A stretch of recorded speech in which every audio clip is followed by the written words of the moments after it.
Hello and welcome back to Umineko. Welcome. Where did we leave off? Because I completely forgot. It was a little bit into episode 3. Well, I remember that much. Like, where? What happened? Okay, What I happened? don't. What happened You can't last? ask me that. Can't Ah. ask me that. It's illegal. uh. Oh, okay. They were just talking about how uh, wrote. They were just talking about how everyone thought Beatrice existed and was Kinzo's mistress. Yeah. All right. Silence fell again. Preparing for the existence of a 19th person would mean, in effect, acknowledging the presence of some unknown person hidden on this island. And since this person might be planning something shady, it was only natural that the conversation would turn in an ominous direction.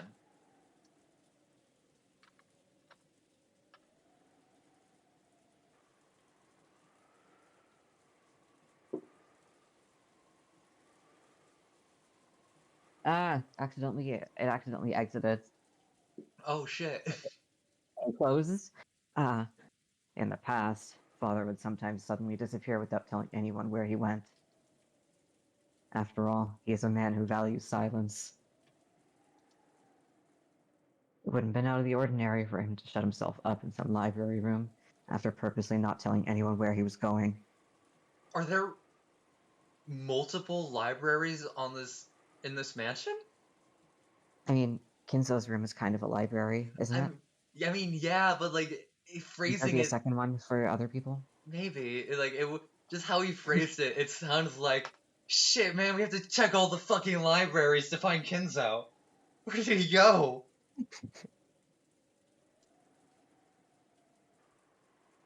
However, when the witch theory was slowly refined into the theory about his mistress, people eventually whispered that he was secretly going back and forth to see her.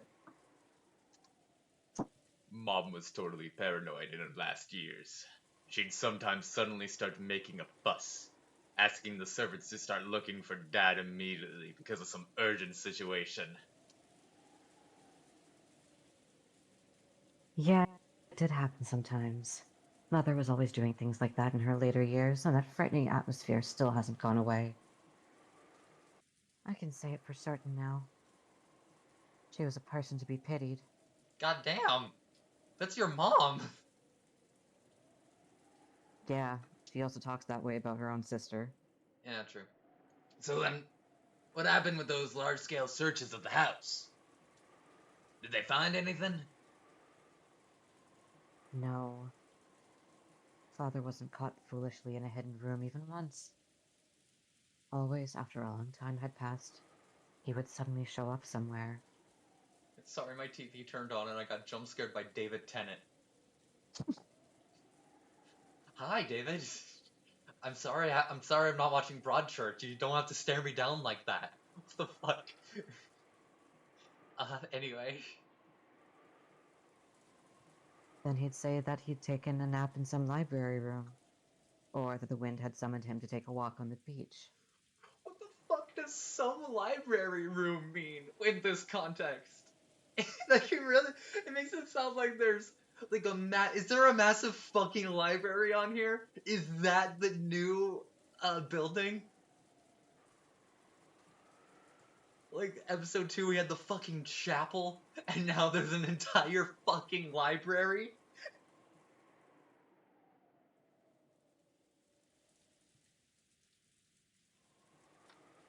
But it was always some place where the servants had already looked. We never knew where Father had gone. Even at that time, Grandfather was famous for his occult inclinations. So some of the servants exaggerated, saying that he might have turned into butterflies and danced around the rose garden. Sorry about that loud noise. I was taking a drink of water. I definitely got that.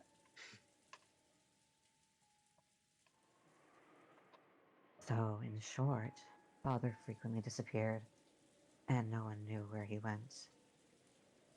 Yeah, since we couldn't find him no matter how much we looked inside the mansion, we got more and more sure that Dad might have been somewhere outside. but the area outside the mansion isn't large at all. It's only an entire island with the majority of it not explored, which leaves only the forest. And if you tie that in with the legend of the witch, you get a theory like this. Father actually built a hidden mansion somewhere in the forest, inside of which a mistress by the name of Beatrice lived, and he sometimes went to see her. And I was also young at the time. I was so eager to find where Father was having his affair that, at one time, I followed him when he went outside. Of course, it was a failure. Every time Father went out, he was oddly intent on avoiding places where he might be seen, and was extremely careful to prevent anyone from spotting him. What, was he going fucking Solid Snake? The fuck you mean? He's an old man. Surely you couldn't have lost him. And he was extraordinarily earnest in his attempts to do so. But that actually made me sure. He must have been going out for some reason that the members of his family couldn't know about. And that'd be going to meet his mistress. Probably trying to avoid being seen. After seeing Hideyoshi nod and say yes, yes, as though this was quite obvious, Ava got a little sullen. Well, anyway, this island was like a sketchbook in which Father, with his Western obsession, could draw out all his dreams. Everything about this island was exactly how Father wanted it. It wouldn't be odd at all if there was a hidden mansion somewhere for his mistress to live in. I'd say that'd be pretty odd. Ava's words spoke for what all the servants had come to think. The siblings, not servants. For a while, the room returned to silence again, and everyone listened to the sound of the wind and rain. Was there a hidden mansion on this island? And had Kitsu's mistress been living there in hiding for a long, long time? It pans to Battler and he's like, man, I am lost. Why is there an entire fucking mansion in the forest? He's just stumbling about through the forest and just trips onto a mansion. Everyone thought they were being too suspicious, and they hesitated for a long time without speaking. But everyone shared a common opinion. Kirie, who had been listening the whole time with their eyes closed, spoke to no one in particular. How long has this rumor about Father's mistress been around? As soon as we moved to this island about 30 years ago. After all, it probably would have been impossible for me to have a hidden mansion built while we were here. Sorry, I yawned.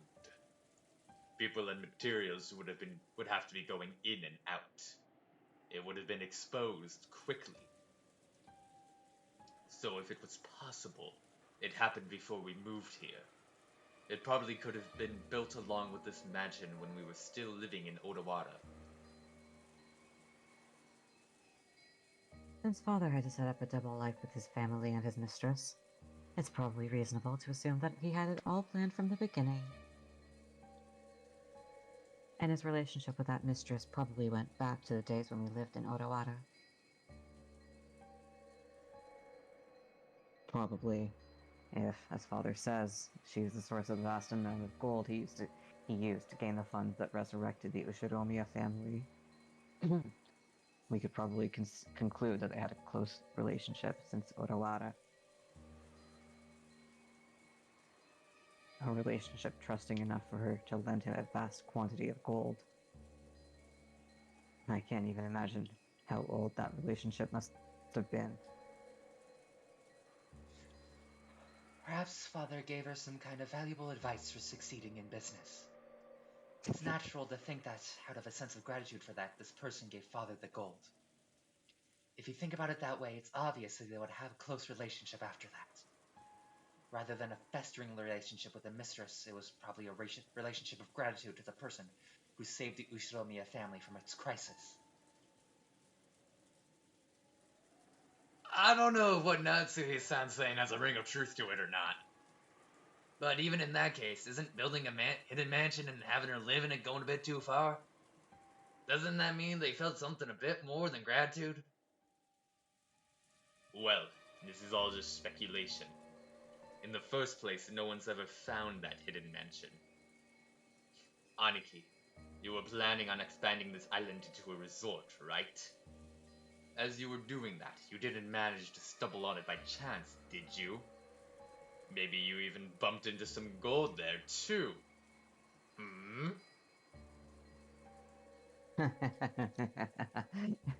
Do you think Rokkenjima has Treasure Island or something? Well, you do have one of the gold ingots somewhere in this mansion. Don't play dumb.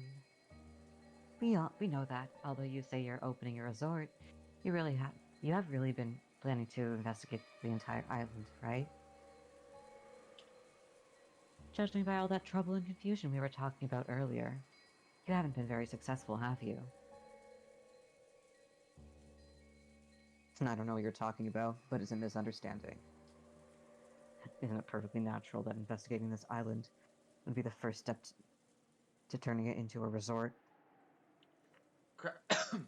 Kraus tried to play dumb, but it was plainly obvious to his siblings who knew him so well. Kraus was definitely sure of the existence of a hidden mansion, and under the pretense of opening a resort, he had been closely investigating the island, searching for a clue as to the location of the hidden gold. They couldn't tell whether that conviction was just him overthinking things, or whether it was based on some physical proof. Still, if Kraus with all his guile was sure, that was enough proof for the other siblings to be sure too. The story about a witch living in a forest is obviously a fairy tale. But the story about some blonde-haired girl living secretly in a mansion no one knows about in the middle of the forest isn't much better. That's right. That really would be just like a fairy tale. You like those, don't you, Rosa? What the fuck did I do? Like, I've just been sitting This is here. just how they bring Rosa into every discussion. What the fuck did I was just standing here. When the mansion was built on this island, Father was at the height of his prosperity. 6'2". With his money, he could probably obtain anything, make any of his wild imaginings real. Sorry, that was a really stupid joke. I don't know why it's getting me that much. It's okay, though.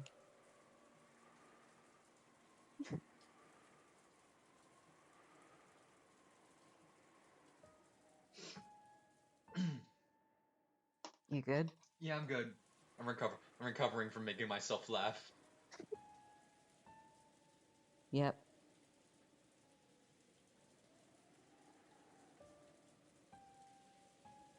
A mansion in the forest where a witch quietly waits. It sounds like the kind of situation Father would like.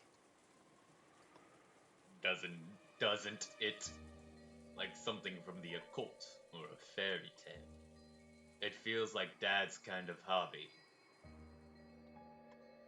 On this island, on which the Ushiromiya family had lived for 30 years now, a hidden mansion that no one knew about has been quietly built to house a witch, about whom nothing was known except what could be guessed from a portrait.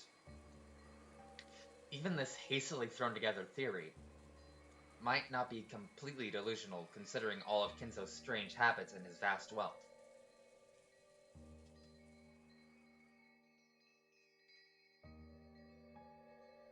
It might not have been impossible for Father to build a hidden mansion to satisfy his dreams. However, let's be realistic.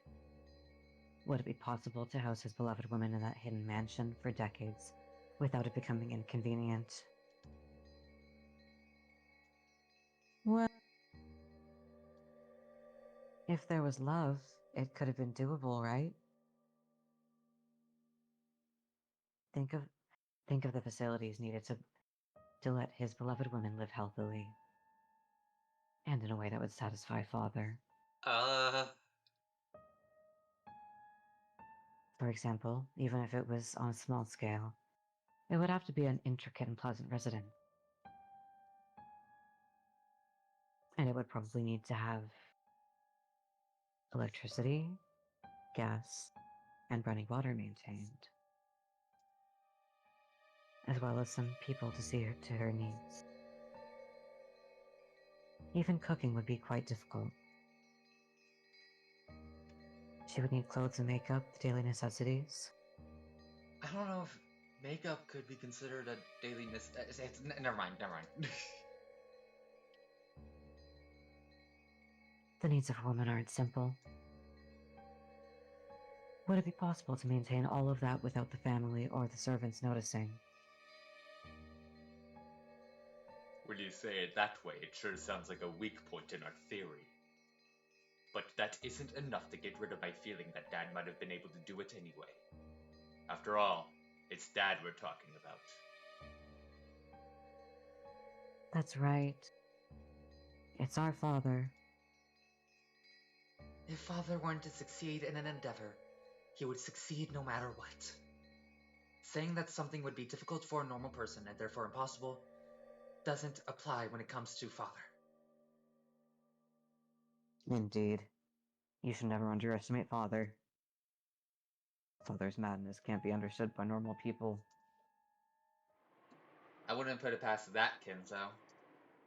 As long as you stick to this phrase, and considerable amount of credibility can dwell in any absurd story. However, that didn't cause the importance of what Kyrie had said to waver. This was different from stealthily raising a kitten in a cardboard box and keeping it a secret from your parents. Taking care of a person in secret over a period of 30 years would be an incalculably massive task. After all, Father's legend of the gold started before he gained possession of Rokkenjima.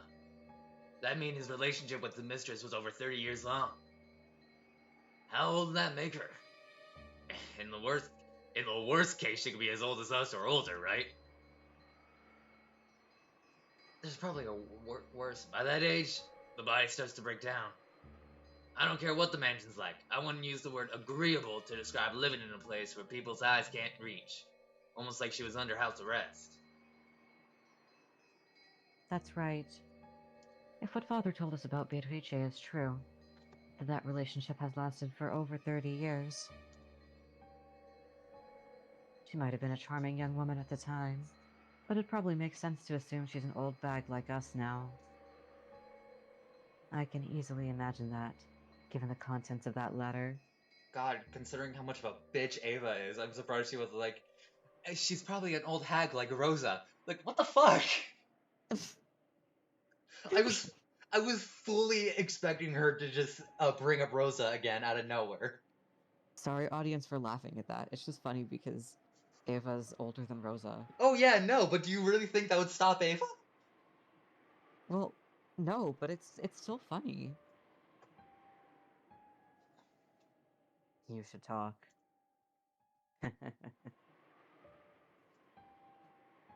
Kraus laughed as if none of this applied to him. Yeah. Yeah. Of course, Ava was offended, but she didn't strike back. She could, though. She could kick his ass 100%. Quit it, Aniki. So if everything we're thinking is true, then she should be joining in on Dad's inheritance problem with her head held high. After all, there's a good chance their love was mutual, unlike with Mom. Even if she knows she's his mistress, she might also be proud to be his true wife. That is an insult to Mother. Yeah, sorry. However, everyone knows that it was a political marriage decided on by the elders among his relatives. Because of that, it definitely would have been strange for Dad to have a mistress. Isn't that right, Ava? I mean, you're an arranged marriage. Do you have a... Do you think Hideyoshi has a mistress? Come on, you can tell us. Come on, we've been talking about Dad's dirty laundry. Let's talk about yours. Just completely derailing the conversation. Yeah.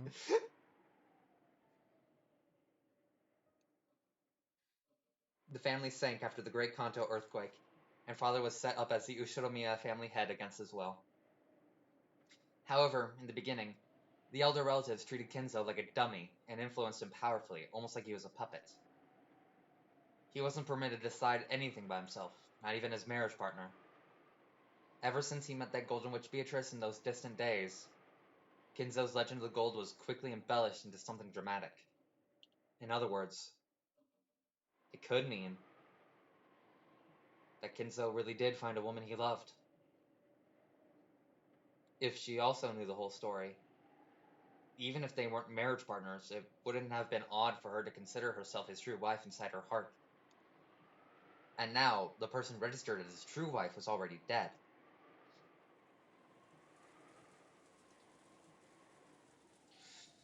Which means she might feel confident staking her claim, not just for the rights to his assets, but regarding the battle over the headship, too.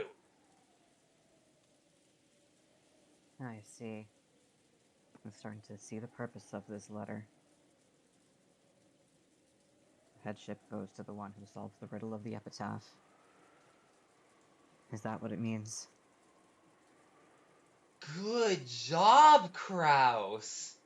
Oh, bud, oh, good job, bud. You get a gold star. That's what the letter A gold fucking bar. says! You get a gold bar. Good job! That was a stupid joke. No, it was a good joke. I liked it. Okay, I can't tell if my jokes are good or not right now. Even if that mistress was added into the family ranking system, she isn't a direct relative of father. So she'd be inferior even to the children. In other words, she'd be one step below Rosa in rank. Isn't... Oh, no, that's right, because the spouses of Kinzo's kids Yeah. would Or be at the, lower. Yeah, okay. yeah, at the very bottom. Then why aren't Kinzo's grandchildren higher than her? I don't know. I don't know. I was Okay. thinking the same thing, but I was like, this doesn't make fucking sense. But it's Ava. I don't give a shit what she has to say. She's being a bitch like usual.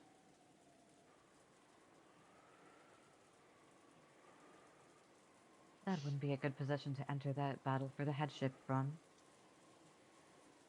I see. So that's it.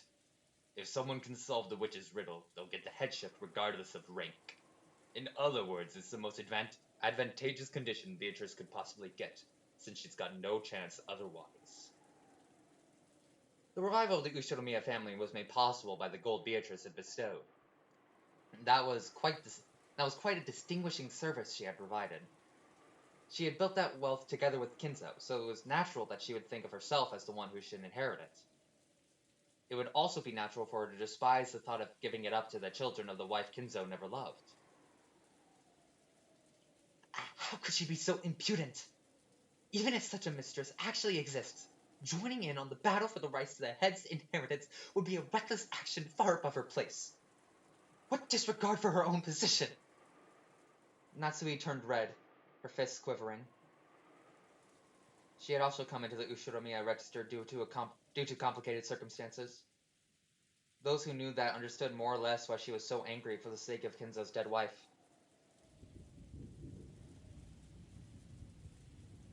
Well, thanks to that reckless action of hers, we all have an even chance now, right? Father has given it his silent approval. Will the person who succeeds the Ushiromiya family be his mistress, Beatrice? Or one of us, the relatives he doesn't love? Or Nanjo. I don't know, I feel like Nanjo has a good shot. It's just like... At solving the epitaph? Yeah, you know what? Yeah, I know. I think Nanjo can do it. Yeah. I think Nanjo should be the next family head. Fuck, that'd be so good. Maybe he wants to make us struggle over that to see who's worthy. As Ava giggled roguishly, Kraus shrugged his shoulders and looked away.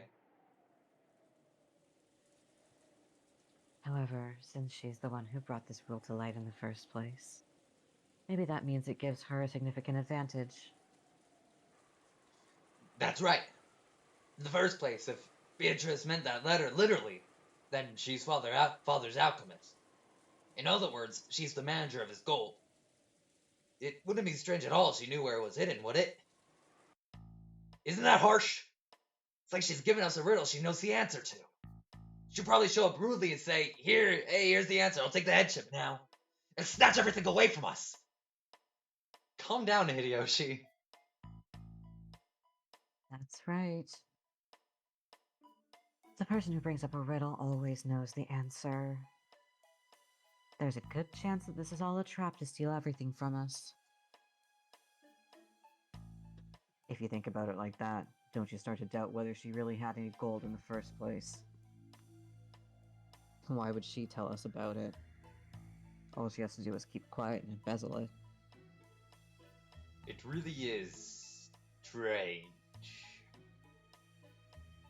That certainly was the case. If the epitaph showed the way to the hidden gold, why would she challenge them to try and solve it? If they actually did solve it, wouldn't the gold all be stolen from her? Could it be that this person was trying to stir the siblings up so they solved the epitaph, and then planned to steal it away at the last second? It was an extremely logical possibility. No. If you spin the chessboard around, there might be a pretty good chance that they actually do have the gold. Why are you so certain? Wait, Aneki.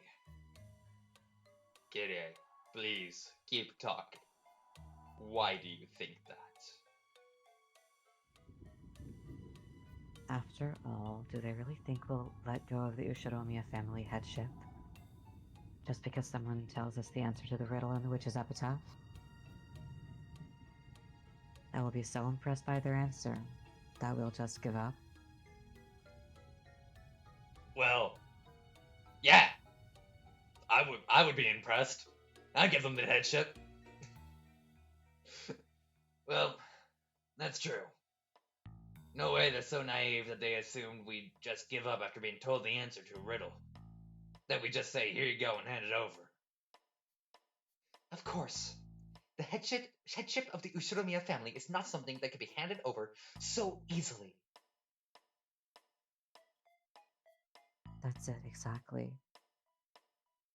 No matter how Beatrice might one-sidedly propose a game like this, even if she were to spectacularly show us the answer, there's no way we'd obediently hand over the headship. In other words, unless she has a compelling force in the form of challenging us to a game with equal conditions for all. This won't truly count as a game. You're right. Unless the losers have no choice but to give up on the headship. Because of a compelling force, this won't really count as a game. Sorry, my name wasn't there, so I got confused. And what might this compelling force be? Would they bind us in chains and threaten us into handing over the headship? I see. I get it. They'd just have to do something to make us want to give up the headship willingly. Yes, I see. To do that, Beatrice would have to own 10 tons of gold. I see, I get it too. I do, I swear. In other words, it's a trade, right? Right, did I get that right? Huh? What do you mean? A trade? Trade what? The Ushiromiya family headship for the hidden gold.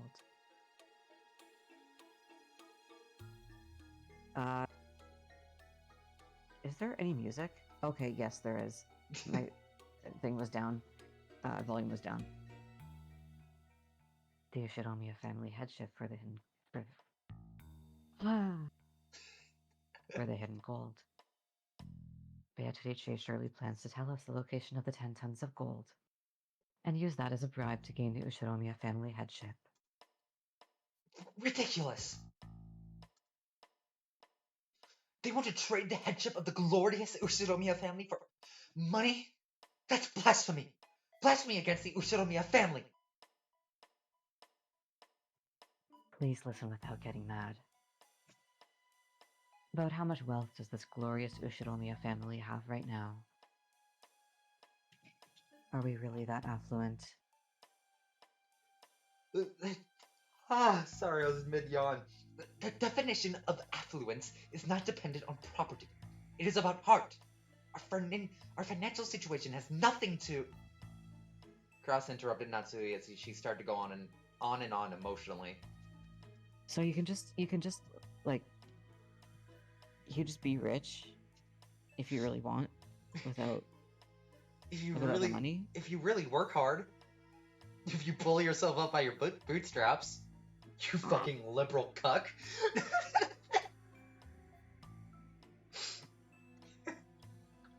No, what she's saying makes it sound like you can be rich without the money. Yeah, You know? Yeah, I know. Like, it's not about the wealth.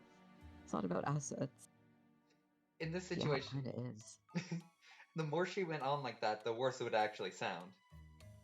True. Me aside, I hear your current situations are quite unfavorable. Oh, really? I've heard that your financial situation's really bad too. Offering up more and more is collateral for new money to gamble with. Repeatedly dabbling in new gambles, unable to accept your losses. If we count what's going on behind the scenes, you're in even bigger financial straits than the rest of us.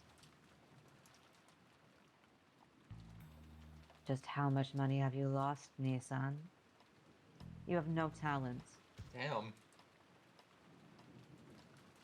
Who are you saying has no talent? And what do you mean Your financial brother. straits? Wait, your husband. Oh, fuck. Natsui became indignant once more, but Kraus raised his hand again and interrupted her. It seems you are making a small mistake. Business is not something that can be judged based on current progress alone. For someone with a long-term outlook in business such as myself, it may sometimes appear at a glance that I've suffered significant short-term losses. Aniki, we've been collecting evidence. Your position right now isn't one to be proud of. So this is what Kiria is trying to say. Every one of us has got money trouble. And Beatrice has 10 tons of gold. Allegedly. Allegedly. As the only person who knows the location of the 10 tons of gold, allegedly, Beatrice is planning on using it to force us to sell the headship. About how much is 10 tons of gold worth? At a rough estimate, let's say 2 billion yen. That seems really low. This is also a different time. Okay, 20 billion, yeah. Like, adjusting for inflation. Yeah. And it's during the 80s, in Japan, where they're having, like, their huge real estate boom. Which you know from Yakuza. Okay, the fact that I learned it from a Yakuza game doesn't change the fact that it is an actual historical event. Oh, no, I know, I'm just saying. I'm just saying, because it sounds kind of funny. It is very funny, but still.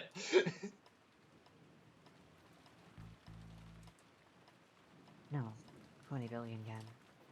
With that much piled up, we'd be ecstatic to accept her as the successor.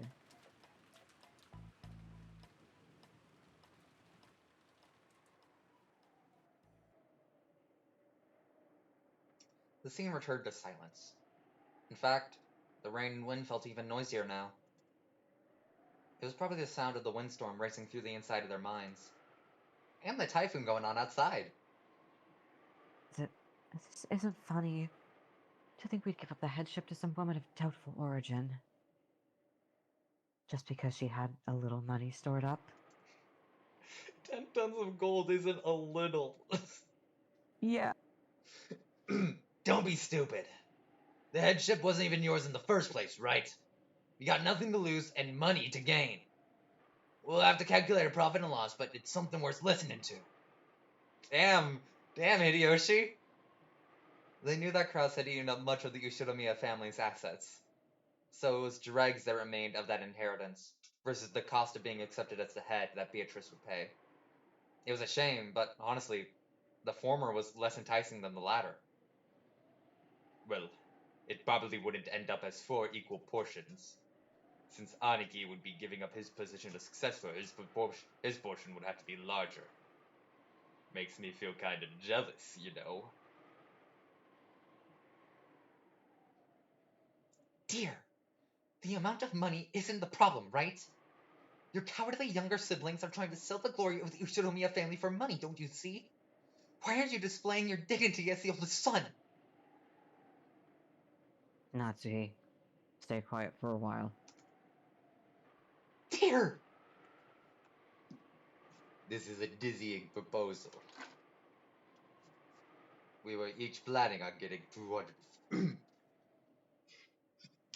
We were each planning on getting 250 million yen out of Aniki. If the witch treats us with 10% of those 10 tons. God damn!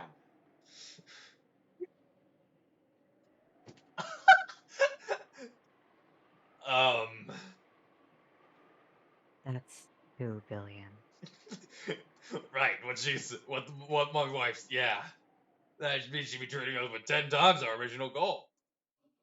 That alone would would be more than enough for us.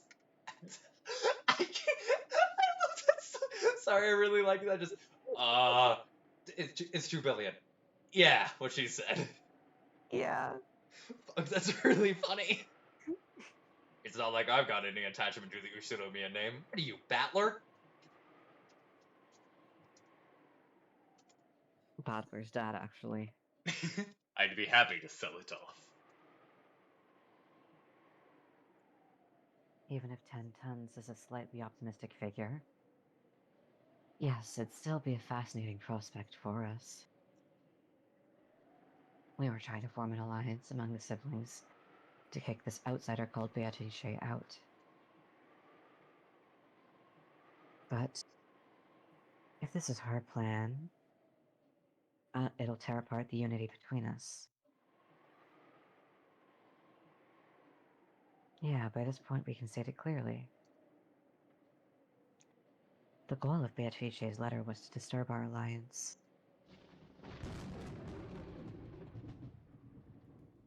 Well, if the 3 younger siblings who never had anything to do with the inheritance were paid enough money to satisfy them, they would happily accept Beatrice as the next head.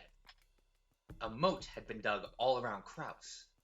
In that case, the negotiations would be one-on-one between her and Kraus. He tried to look strong, but Kraus's financial and political situation was extremely weak. He might bluff in front of his siblings, but on the inside, he was considering entering negotiations, depending on the sum of money involved. In order to bury his losses, Kraus had taken advantage of the fact that Kinzo had shut himself up in his room, and had embezzled Kinzo's personal assets. Oh, so we're finally saying it. Alright, sick. Therefore, when Kinzo died and the inheritance was distributed, Kraus's situation would probably be investigated. But if he gave up his seat as head to Beatrice, she would also receive rights to the assets, and as a result, the distribution of the inheritance to the siblings would not occur. In other words, Kraus's embezzlement might not have to be made known to the other siblings.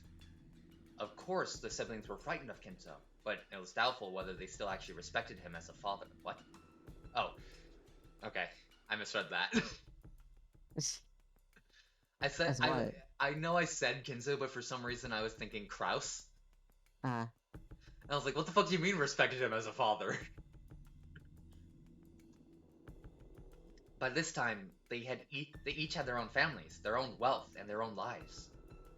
If they were paid enough money in exchange for Rokkenjima, the wreckage of Kinzo's dreams, there was a significant likelihood that they'd relinquish the Ushinomiya family name. God damn! No wonder Kinzo hates his kids. Fuck! I mean, this might be a situation where they'd be willing to do that partially because he's like that. Yeah. I believe it. In other words, Beatrice's victory was already guaranteed in this game, not as the winner of Beatrice's game, but as the winner of Kinzo's game. Kinzo once ordered that the epitaph be put on display. Oh god. And until today, no one had solved it. So Beatrice solved it. In other words, this is less of a game and more like Beatrice's declaration of victory. However, Kirei thought there might be a catch. Still thought there might be a catch. If this was a declaration of victory, Beatrice would only have had to display the gold openly and state her intent to buy the inheritance. And yet, she had gone to all of this trouble telling the siblings to try and solve the epitaph. Why did she set up this new game where she agreed to hand over all of the gold and the inheritance to the epitaph solver?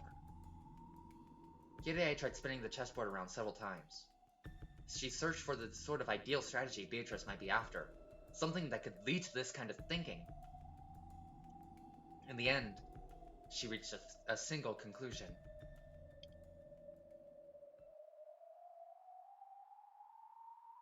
Would it be arrogance? Or maybe she's playing. What are you talking about? The witch sent us a letter of challenge, forcing us to try and solve the epitaph.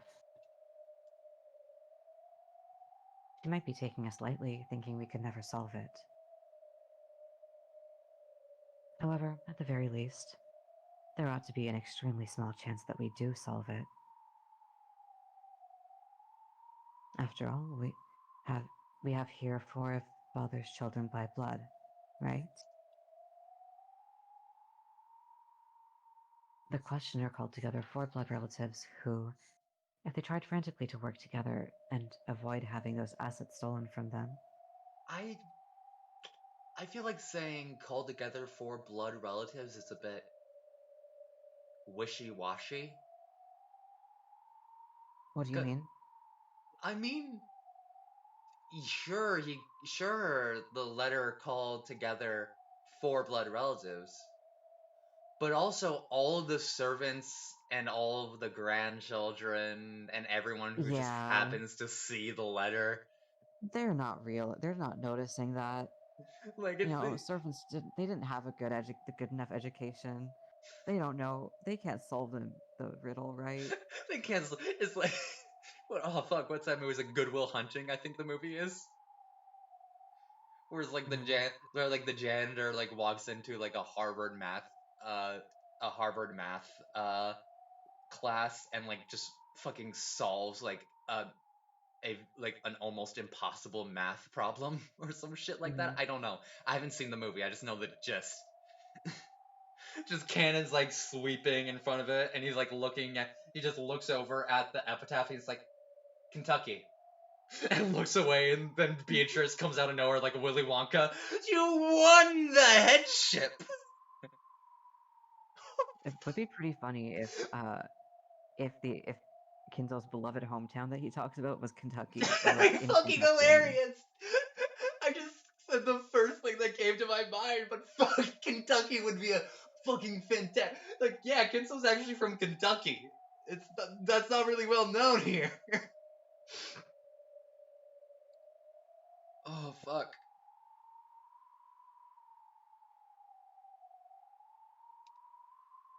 I'd come across the answer of the riddle by chance. The reason the witch had a superior position in negotiations compared to the siblings was that only she knew the location of the hidden gold. But if that hiding place was exposed to someone other than her, the witch's advantage would crumble. In short, Beatrice gains nothing but risk by writing this witch's letter of challenge. Of course, it might have had the effect of splitting apart the siblings' alliance. But if that was her only goal, why would she take this risk, however slight it might be? That seems reckless to me. I love that it seems like at this point they're going like the long way around to being like we need to solve the riddle. Uh huh. it, it's not like this letter says we need to solve the riddle, so that's what we'll do. They're being like, she's saying she wants us to solve the riddle, but what that actually means is, it's like, what the fuck?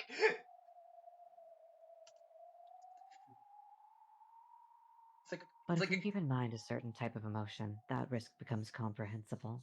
it's like a saw trap where Jigsaw like very clearly says what you have to do, and then the people just don't do it. Yeah.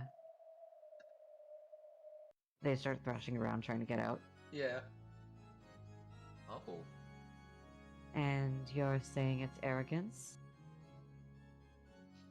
Yes, that's right. When people have an overwhelming advantage, they tend to get arrogant.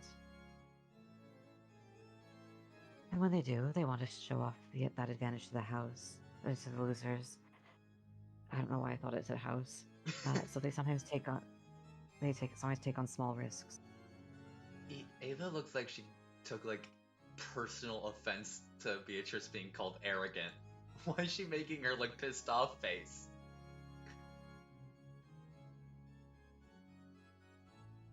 A moderate amount of risk adds a little spice to the joy of victory. It'd be boring to win without any risk. I understand. Wait, I understand. I like that kind of thing too. Yeah, I understand it well. I thought of a few plausible explanations for the true motive behind Beatrice's letter. But I think this really might be the truth. The emotion hidden behind that letter was arrogance. Do you think this is pissing off Beatrice? I don't know. Arrogance. Arrogance. Are we just all saying arrogance? Yeah. She's trying to throw her weight around, looking down on us. As if there's no way we could figure out such a difficult epitaph. It might even be possible, if surprising, that the epitaph wasn't written by Father, but by her. It sounds great. Solve the riddle of the epitaph, she says. Do it, bitch! Come on! If only I solved it, I would be made the head, right? The goddamn devil on her soldiers.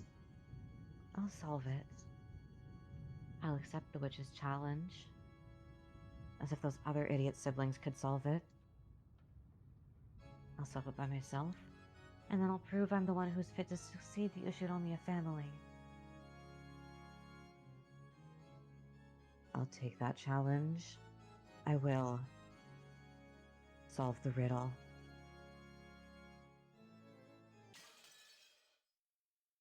How quickly do you think Batman could solve Umineko?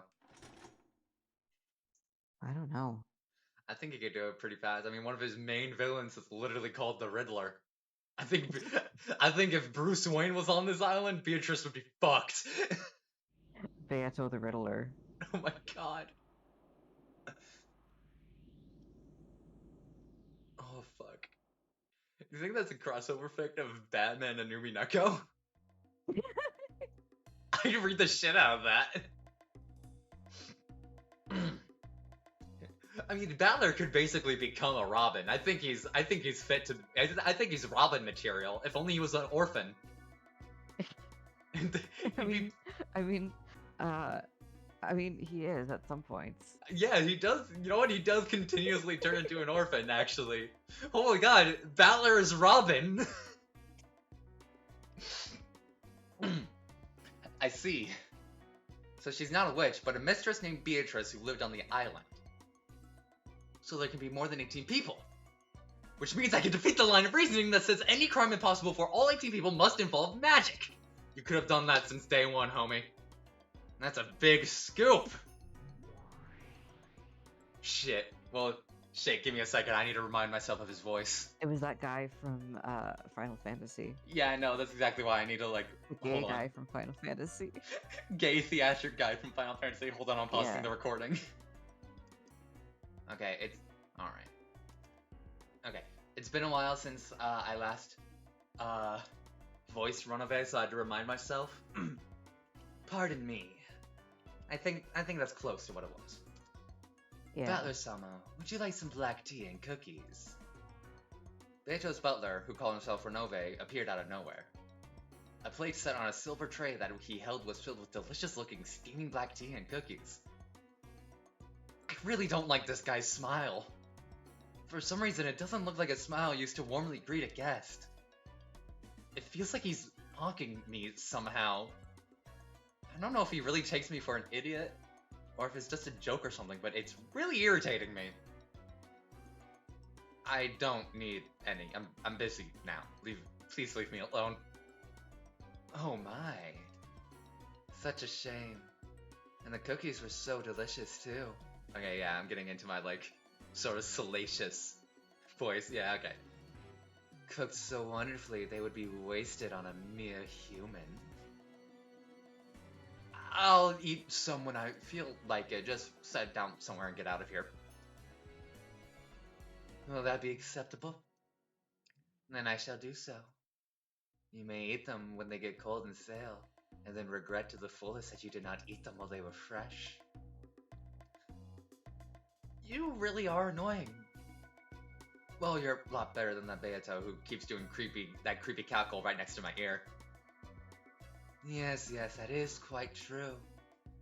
There are times when Milady's laughter becomes quite undignified. Damn! Every time I hear it, I find it painful to comprehend. Why such a noble demon as myself must serve such a master? Pukuku. Man, you're weird. Have you thought about starting a union? I don't know. I feel like you should start a union. Anyway, if you don't like it, then couldn't you just not work for her or start a union? And yet, to continue serving is furniture's joy. If we do not serve, we would hardly be furniture. Setting that aside, how has the game been proceeding? Just now, you seem to have found some useful information that quite pleased you. Well now, I wonder what your shallow wit has conjured up. Are you good? Yeah, I just think it's funny. The voice I'm doing, or? No, I wonder what your shallow wit has conjured up. Oh, that is a good fucking burn. As Ronove mocked me and giggled, he followed my earlier words literally and placed the black tea and cookies in a random spot nearby. In any case, it appears you are now more confident in the existence of a 19th person, yes? Would you be gracious enough to allow me to hear your opinion? Yeah, sure. No. I'm just gonna say it again in front of Beato anyway. No reason to hide it. Basically, he pulls out a whiteboard that's like covered in the. Basically, it looks like there's a hidden mansion somewhere on the island that grandfather had some mistress living there. So the question that's been torturing me about whether there are 18 or 19 people can be easily resolved. You have driven yourself into a corner because of the dead end that you yourself had created. Even though you deny the witch, Battler-sama, you hold a double standard and refuse to accept that the culprit is one of the 18. The easiest way to deny the witch would be to suspect one of the 18. It isn't easy to gather alibis for every one of them. You always find at least one person with a fragile alibi. I could probably continue to deny the witch forever if I just used that person as a scapegoat. However, I refuse to do that. It's useless. It's all useless. Every one of those 18 people is either a parent, a relative, or a cousin to me. Well, Huh? You're related to the servants? Oh my god, did Rudolph have an affair? Holy shit!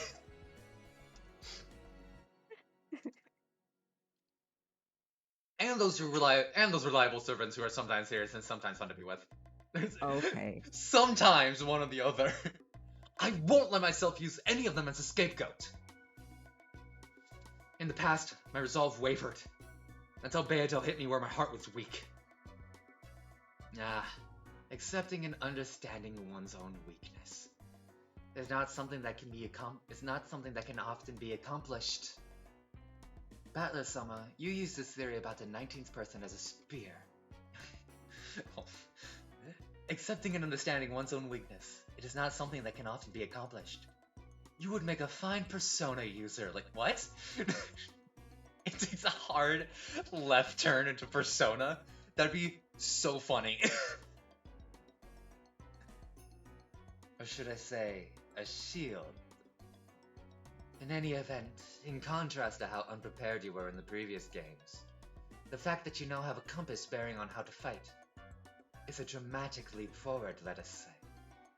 With this, you can suspect a 19th person and pursue your theory that the culprit is a human, without having to doubt any of the 18 you love and respect. That's it exactly. Like in the first game when Cannon-kun was killed in the boiler room. There were plenty of tricks I could have mentioned without hesitation, as long as a 19th person existed. In the very first game, Cannon-kun was killed in the boiler room. You guys remember that? That was like 20 episodes ago or some shit. One might think he was attacked by Kumasawa-san, who had gone down into the boiler room with him. Or maybe that someone who had appeared to be dead earlier was actually faking it and ambushed him. Either way, it was a move that forced me to suspect one of the 18. However, by simply proposing that a 19th person existed, there was no longer a need to suspect one of the 18 for that murder in the boiler room. In short, I can at least deny the line of reasoning saying that, if something is impossible for every one of the 18, therefore the culprit is a witch. What? Okay. Using this argument, it's easy to explain, for example, the problematic case that has already occurred in this game. Who gave Maria the letter? Even if all 18 people have alibis, I could easily explain everything by saying that a 19th person must have visited her and given her the letter.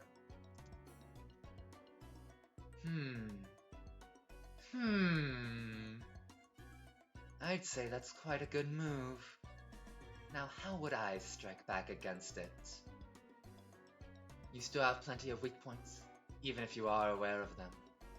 Maybe the 18-person attack would be an effective move. To judge the strength of your defense, it may be amusing to contest that point again. Then how will you do it, Demon Butler? Mwah! What the fuck? I believe it would be appropriate to ambush the piece representing this 19th person that you mentioned. Battler-sama, you have never met this 19th person, yes? Would you please show some proof that this 19th person exists? How naive. Of course I knew you'd probably try that move. My. Please respond to it. Witches and demons and the like, there's no more fitting move for you guys to use. It's one of those... Objection! Devil's proofs! When you try to make some claim to humans like us, we always counteract by telling you to show some proof, because that's a human move. But I'm fighting with a witch. I'm taking part in a battle with someone who isn't human. And some moves exist that can only be used in a game against a witch. There are cheap moves.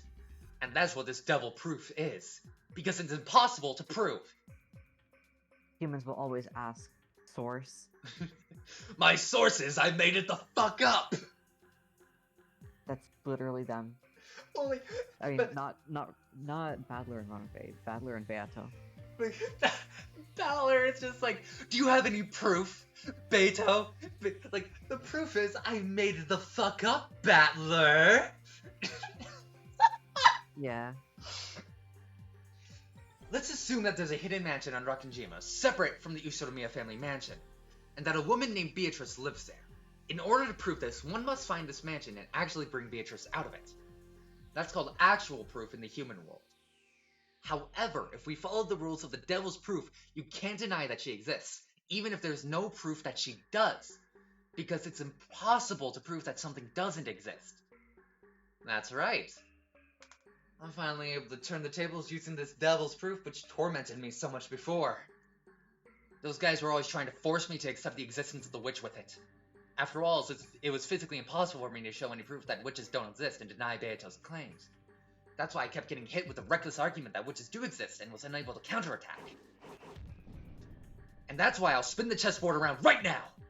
If I can't disprove the existence of witches, then that means, if I suggest that a 19th human exists, you can't deny that either. In other words, because this problematic and mysterious mistress is craftily hiding herself, it'd be perfectly natural if you never found her no matter how hard you looked. So you can't say that your inability to find this 19th person proves that she doesn't exist. Therefore, it's impossible to deny the 19th person's existence. Beto used the devil's proof to make denying her own existence impossible. But this time it's become my weapon. If we can get away with this argument, then just forget just a 19th person. This island could be full of people we don't know about. And even if there were 10 or 100 of them, she still couldn't deny that they existed. In the last game and the one before that, among the murder scenes that showed up, there were several that were extremely intricate and must have taken a lot of effort to set up. It's really hard to imagine a single culprit setting up all of those. However, if not just a 19th person, but a 10 or 100 people were hidden somewhere, that wouldn't be any problem at all.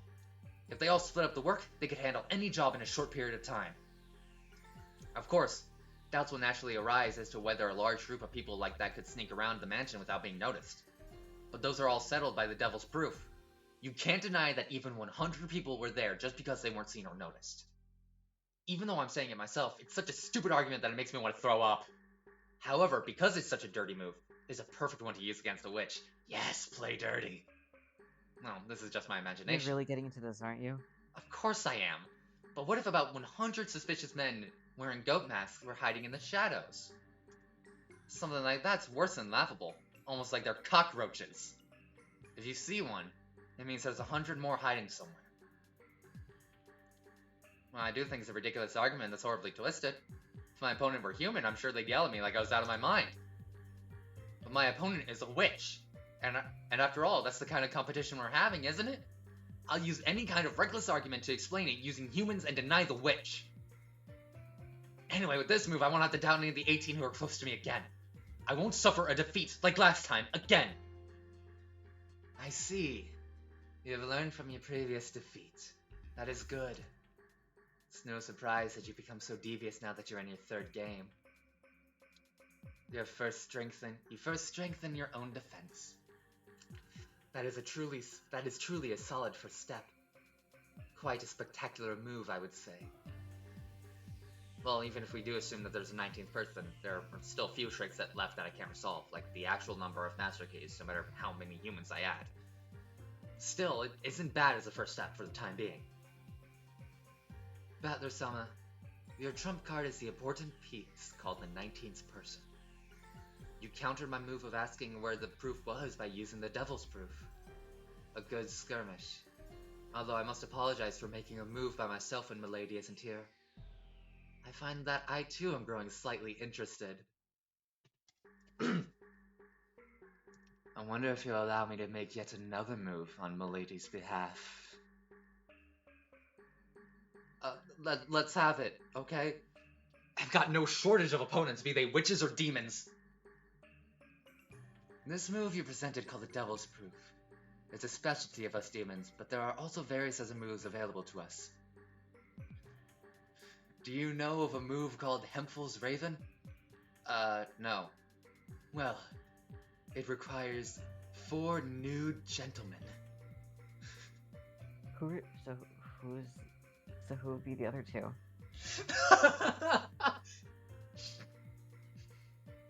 Hempel's Come Raven? on, I was just making a goof. I want to hear it.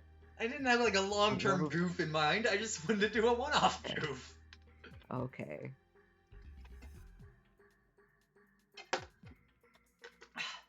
What are you talking about? Oh god.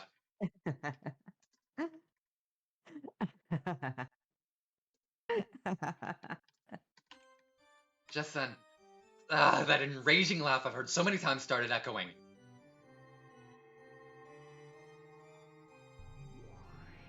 The room was filled with dazzling golden butterflies, and in the center of that whirlwind, the Golden Witch appeared. If it isn't Milady, good morning.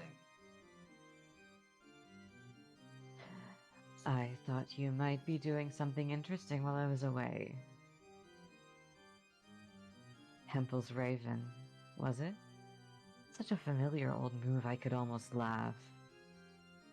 To think the day has come when I get to show it off to Battler. It's a classic move to use against the Devil's Proof.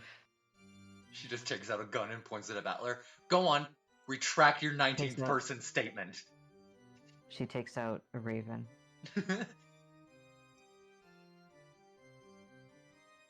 Ronove, I will make this move.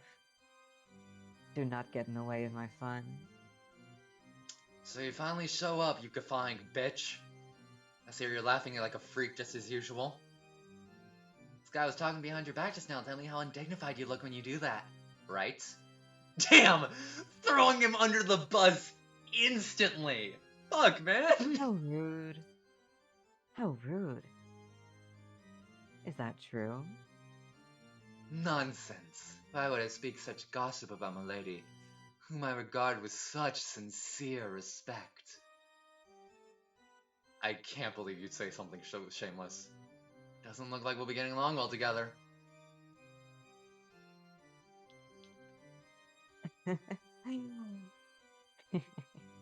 Well, that is fine. Let's return to the point at hand. Hempel's raven is used to show actual proof using the contrapositive. In other words, it is a move like this. What must you do to prove that ravens are black? Huh? What are you talking about? Prove that ravens are black? When you just had to catch a raven and check to see if it's black? That's right. You must simply prove that a raven equals black. Do you see that?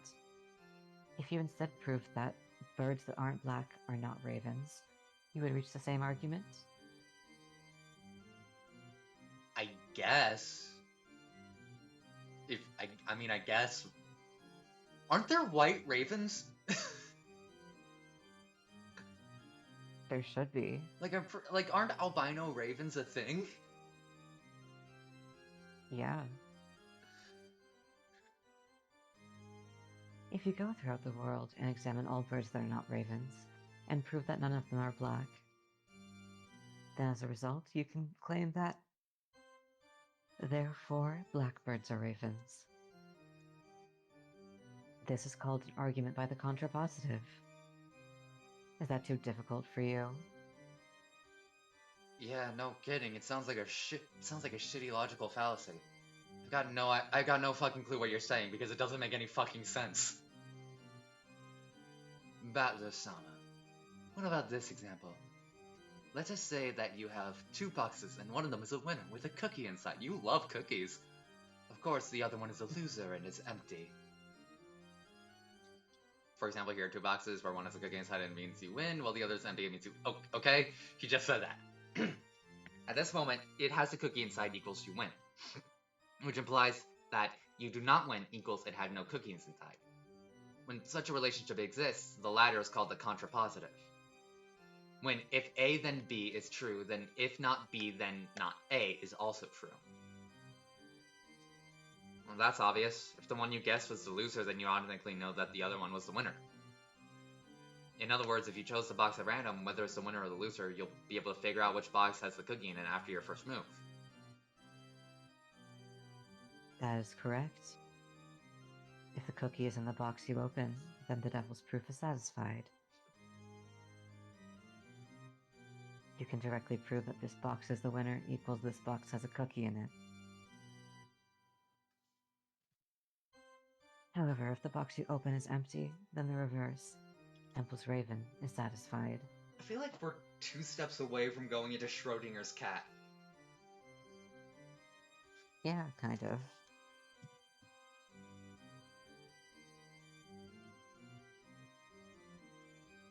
In other words, this box does not have a cookie in it equals this box isn't the winner.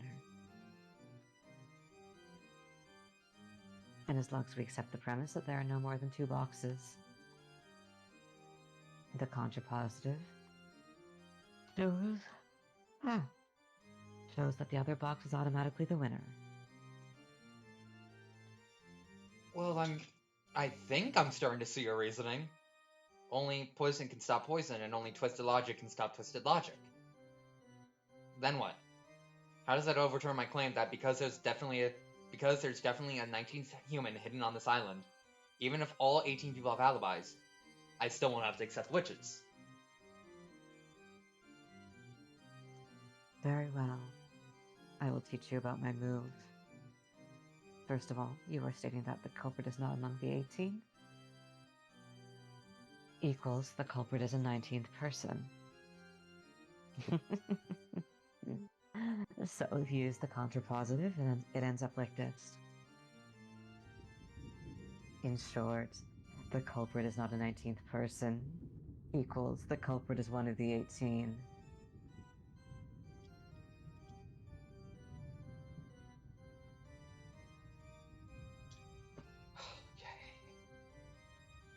What? It's it's just infuriating. Holy shit!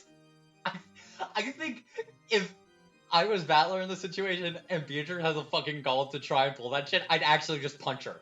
Like I just like that's all I'd have to do. Like that's all I could do in response. That's the equivalent of just being like, nah.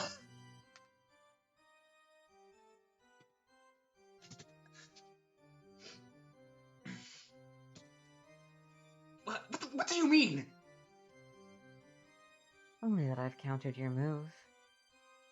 Let's try and keep things simple. Ronave, explain.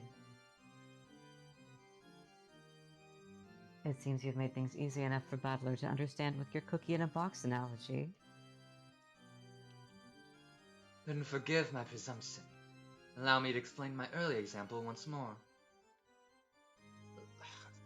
Two treasure boxes, one of which has cookie in it. In this situation, you have an 18-person box and a 19th-person box. So the cookie represents the culprit. Battler, I'm not doing the fucking voice for the entire thing. Battler someone, let's say you open the 18-person box because the cookie is not there. You have paradoxically proven that therefore the cookie is in the 19th-person box. And that lets us make an even more paradoxical claim. In other words, if it was first shown that the 19th-person box was empty, it would prove at the same time that the cookie is in the 18th-person box. Battler someone played this move in order to avoid having to doubt any of the 18, but it's now been used to pair an 18-person attack.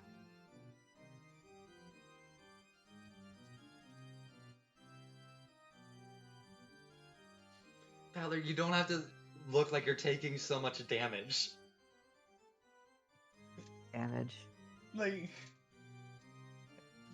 I just, I've never heard an argument that made me so upset.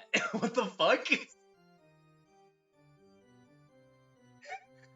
This is equivalent of Battler like, therefore, since we cannot prove that there isn't a 19th person, I can still say that there's an extra 19th person, and that 19th person is a culprit.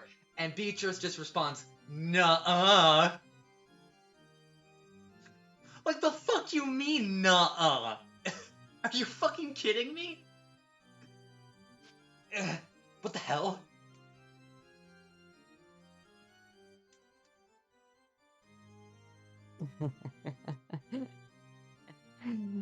If I go first and prove that the inside of the 19th person box is empty, you will automatically have to accept that the cookie is in the 18-person box.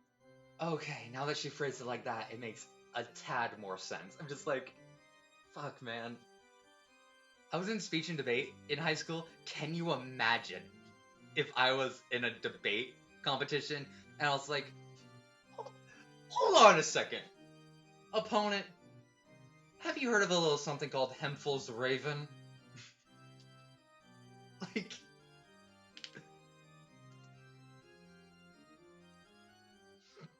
All I've done is say it the other way around, yes.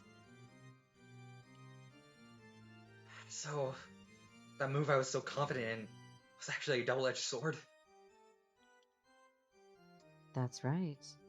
As soon as you played that move and attempted to explain everything with the 19th person, you've already taken on a risk that you might be forced to accept as the culprit.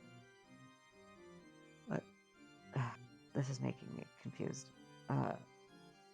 You'd already taken on a risk that you might be forced to accept that the culprit was one of the 18. Okay. You had me for a second, Beatrice, then you lost me. So, she was saying that since he made the argument that 19th person exists, all she needs to do, like, if she's just like, yeah, there's no 19th person. If she read texts, yeah, there's no 19th person. Boom, he has to accuse one of the 18. That's going against his morals. But by the implication of saying there's a 19th person, the idea that saying that is like basically saying there's a 19th person, but I will suspect one of the 18 if I'm forced to. That's fucking bullshit. Fuck you, Beatrice. You're making no goddamn sense.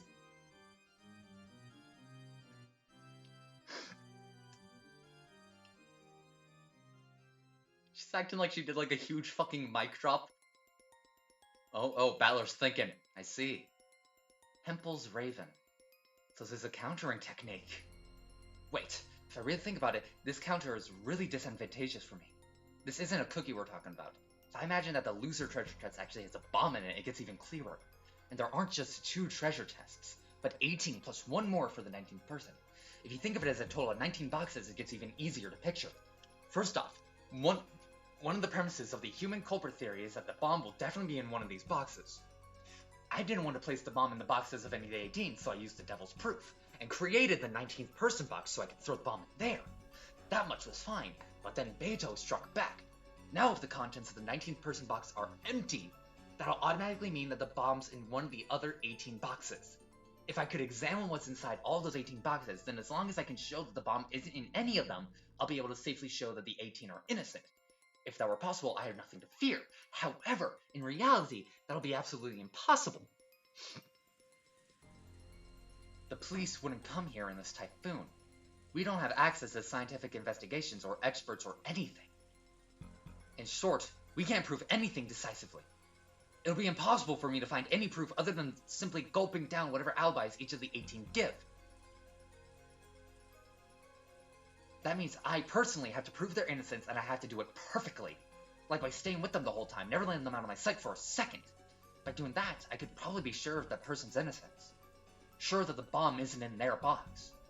However, in practical terms, that'll be impossible. In other words, I'd have to expend an incredible effort just to check the contents of one box. And there are 18 of them. In other words, unless I bound all 18 of them in chains and watch over them, it'll be impossible to prove that all of them have empty boxes. However, Beato only has to open one box, the 19th person box, and show that it's empty to prove that the bomb's in one of the other 18 boxes. However, to do that, she has to do a devil's proof. She has to prove devils. Fuck it. Furthermore, there's no need for her to show which of the 18 boxes has the bomb in them. I've got 18 times more work to do to explain my pet theory than Beatrice does for hers. You don't, really? Call her bluff. Do it. Do it. Call her bluff. Like, alright, show me this 19th person. Do it. Show me the 19th person. Show me that there's no 19th person on this entire island. Do it, pussy. When a devil's proof exists in the world, it takes a vast amount of effort to argue against it. And there are many cases in which it is impossible to do so because of the situation.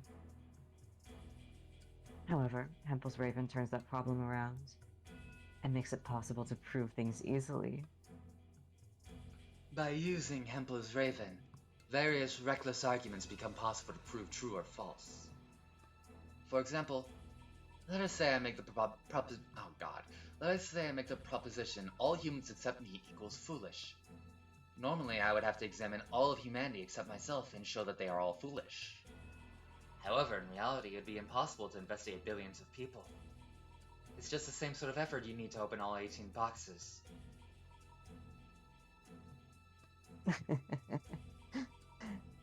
However, by using Hempel's Raven,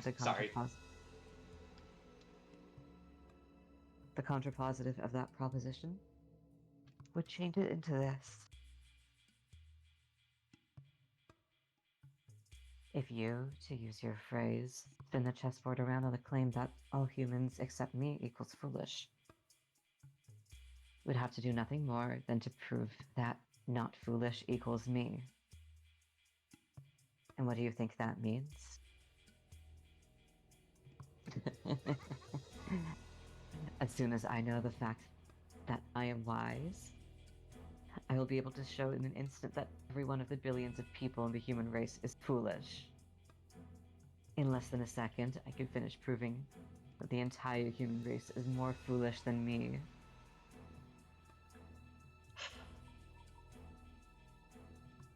I guess. I I know, I don't get it either. I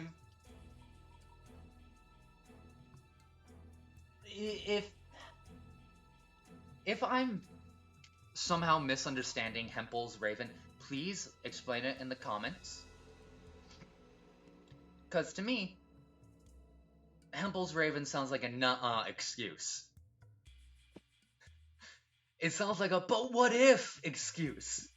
And sure, you could say the devil's proof is also kind of like that, but the difference between the devil's proof and Hempel's Raven is that a 19th person can absolutely be hiding on that island.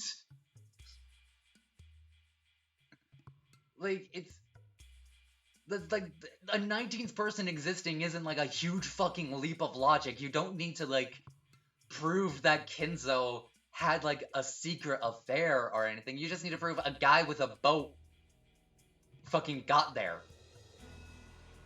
And maybe he just destroyed the boat. Isn't it? It's a giant fucking forest. They act like fuck it. It truly is the strongest and fastest QED in the world.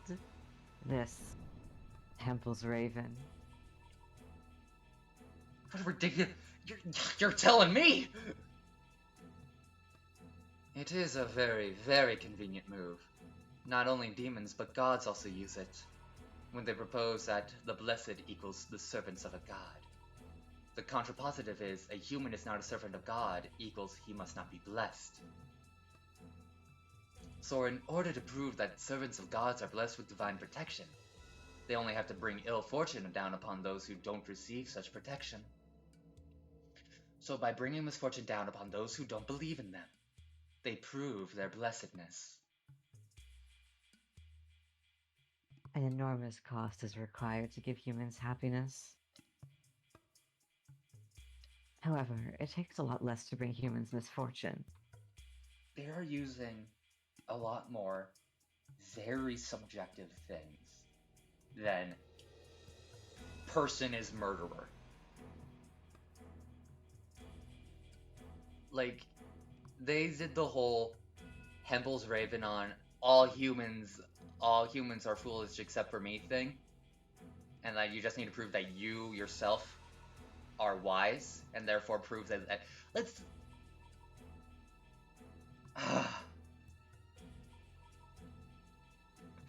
if I did this in a fucking speech and debate thing, I'd get my ass kicked and thrown out and disqualified.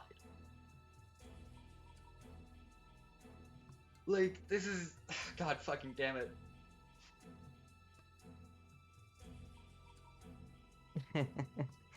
So, by using Hempel's Raven, gods are actually giving believers the joy of divine protection for cheap. You demon. It's a demon's argument. It's bullshit. It's crazy. It seems we've gone off topic. Let us get back to the point. Do you like how much this has just worn me down that I'm like not even putting effort in voice acting? Yeah. The move of my counterattack is complete. And now, in response to your claim of the 19th person is the culprit, therefore the 18 are innocent and the witch doesn't exist. I say, therefore, if I can prove that the culprit is not the 19th person, we can be sure that the culprit is either one of the 18 or a witch. Call her bluff, Battler. Call her bluff. Right?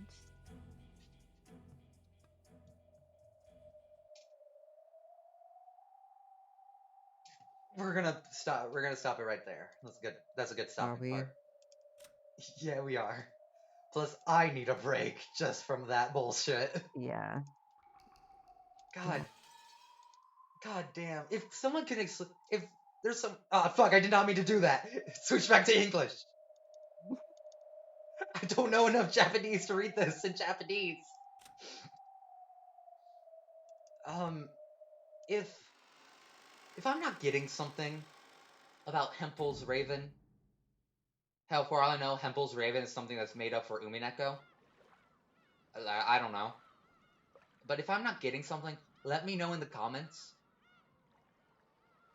It's gonna be forever until those comments are gonna be like read by me because of how like my Umineko backlog. But still, just let me know in the comments. Eventually, I'll bring it up, and I'll try to avoid getting as upset at the idea of it. Anyway, thank you for joining us in this episode of Umineko. I hope you enjoyed yourself. And I hope you'll join us next time. Goodbye. Bye.